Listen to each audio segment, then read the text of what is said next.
Hi, and welcome back to the Messy Bookshelf. Today I am going to be doing a book review for A Court of Mist and Fury. So before I get into it, I want to tell you right now that I'm not going to be able to avoid spoilers from the first book, A Court of Thorns and Roses. So if you haven't read that book yet, I highly suggest you go check that out before watching this video.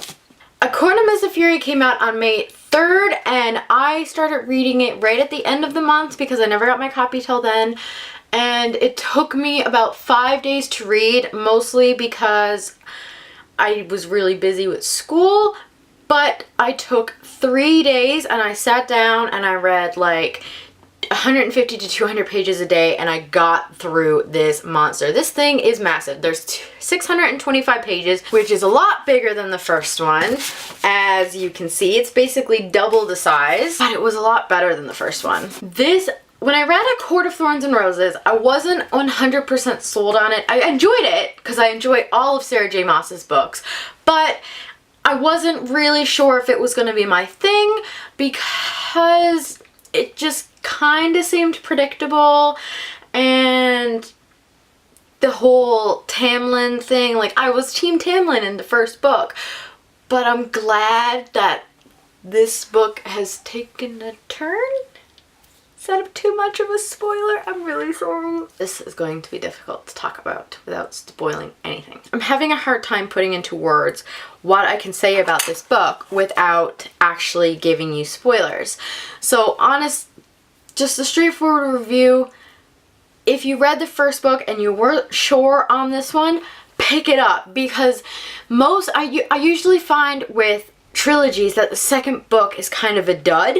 No, not even close to being a dud. This is a 5-star book that I absolutely love. It is now one of my favorites. It's probably one of my favorites that Sarah J. Maas has written. Do yourself a favor and just pick up this book. Just continue on with the series.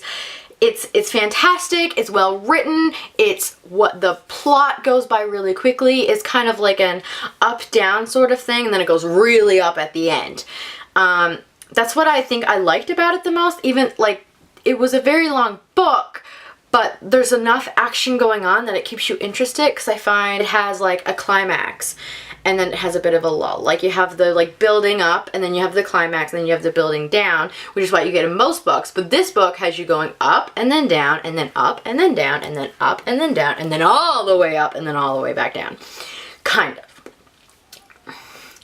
So, and there's so much going on. We're introduced to a bunch of new characters, which I fell in love with, and I love these characters, and I look forward to finding out where things go with these characters in the next book. I honestly don't know how I'm going to wait a whole year, because I read A Court of Thorns and Roses earlier this year, which means I only had a few months until this one came out. So now I have to wait a full year until the final book comes out, and I'm actually going to go insane, I think. This was such a fantastic book. I highly recommend that you continue on with this series. And that's it.